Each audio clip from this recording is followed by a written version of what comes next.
Coming up next on the Jeff Crilley Show, I have the honor of interviewing the great Bob Hopkins. He is a legend in philanthropy in Dallas. His incredible journey just ahead.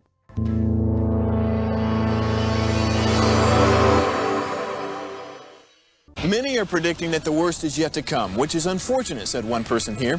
Until now, they've enjoyed the reputation of being the nation's icebox. Watched a burglar in his home this morning by webcam. As a journalist of over 25 years, stories are what make my world turn. Reporting live from the Dallas newsroom tonight, Jeff Crilley, Fox 4 News. But in 2008, I took the jump from my familiar life and started a PR firm from my home. We're talking about anyone with a camcorder like the one I'm using becomes a television network. We started slowly growing the company, and we now have over 100 clients, and we've branched into the world of live digital broadcasting. I now own 8 different TV studios and have a huge team, and the stories that I now get to share are sometimes the most important of my life.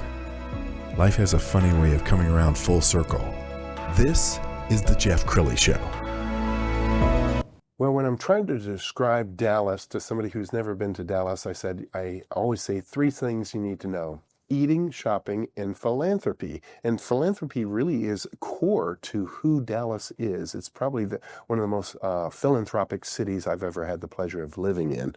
And in the studio today, a legend in philanthropy, Bob Hopkins. He's the author of Philanthropy Understood. Thanks for coming on the show. Mm-hmm. Thank you. Yes. Really appreciate being here, Jeff. This is the second time I have been here with my first book and now my second book, and thank you very much for inviting me again. Okay, I want to start at the very beginning. When did you become philanthropic?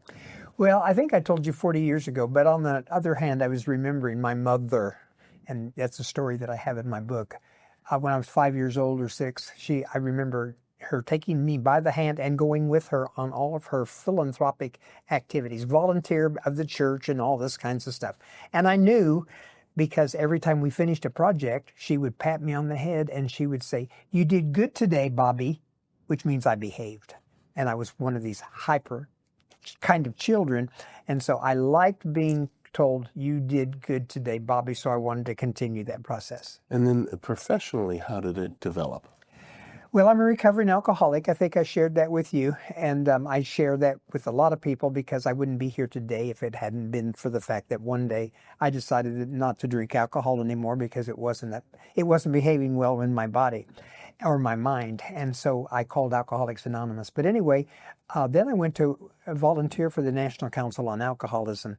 And I did such a good job. I got Volunteer of the Year from them. And then they said, "Would you like to learn how to fundraise and come and work for us?" And so I did.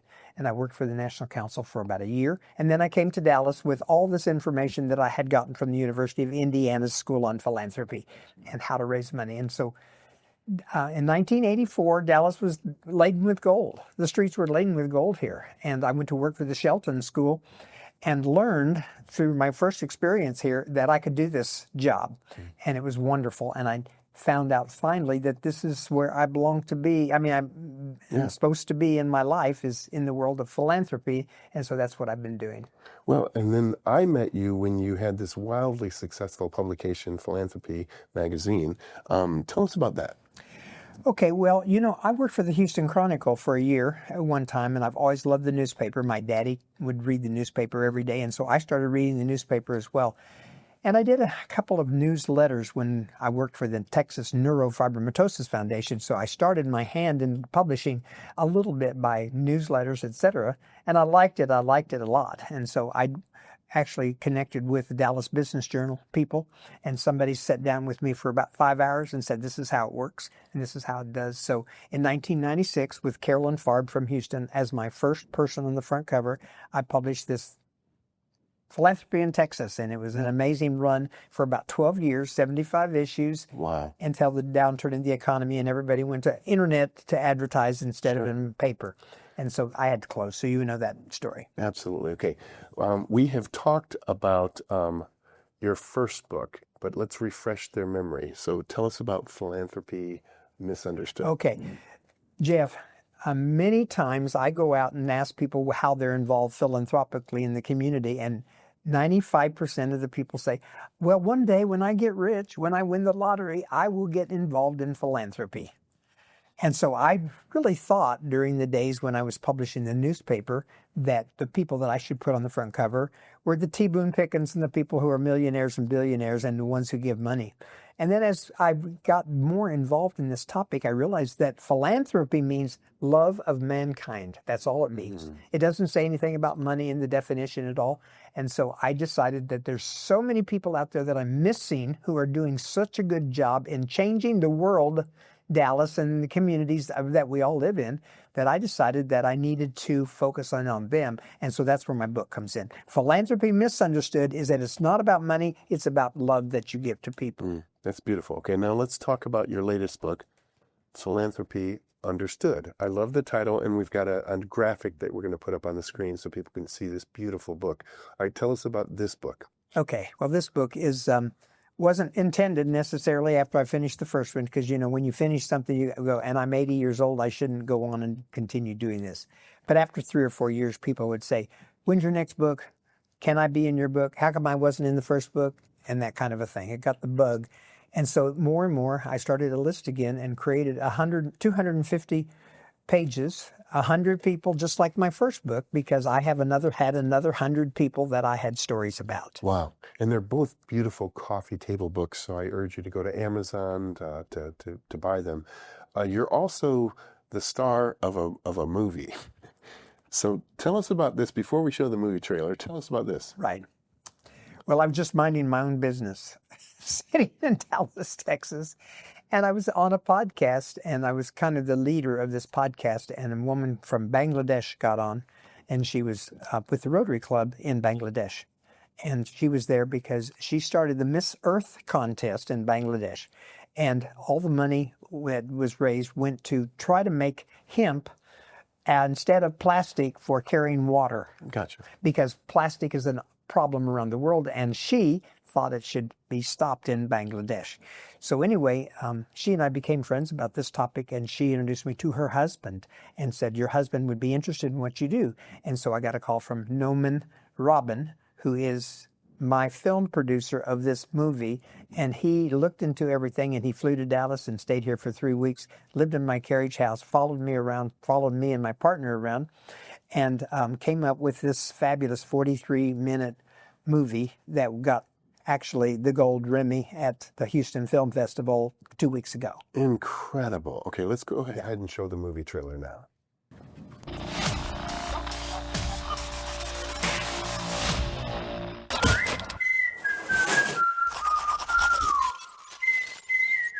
So it's not necessarily what you think you are when you go into a circumstance or situation, because you could be something more than what they think you applied for.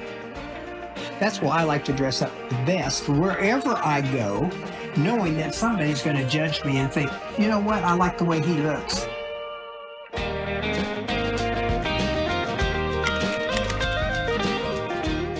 I'm going to teach speech, communications, public speaking, and most importantly, non-profit management with my book, Philanthropy Misunderstood.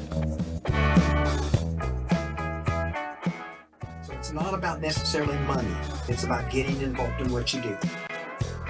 One piece. Hey, pay attention. Bob has raised money and raised awareness for many more. I want to know what you do and why you do it. So impressive. Noman is an artist, truly, and I think that's a God thing that he just dropped into your life that way. Right. What do you want people to get out of the film? Well, I want people to get out of the film, my books, my speeches, et cetera, that everybody can be a philanthropist. And it has nothing to do with money. It has to do with your heart and your behavior and how you act around people and what you do for them. Because it's not what you got, it's what you give that people will finally judge you upon. Yes, and just as your mom taught you to love philanthropy, you love teaching kids to embrace it, don't you? Yes. In fact, I teach college, and it's not in my syllabus that I'm going to do philanthropy, but when students talk about informative speeches, I want them to inform us about a nonprofit organization with which they're connected. When they persuade us about something, I want them to persuade us to participate in whatever it may be, depending on their circumstances in life. All right, let's put the graphic for the movie on the screen and again. And I got to say, I love your hair. That's such a great picture of you, Bob. Well, it looks like I'm a little scared there. And I am, quite frankly, I am a little scared of life, but that's what keeps me moving. Wow.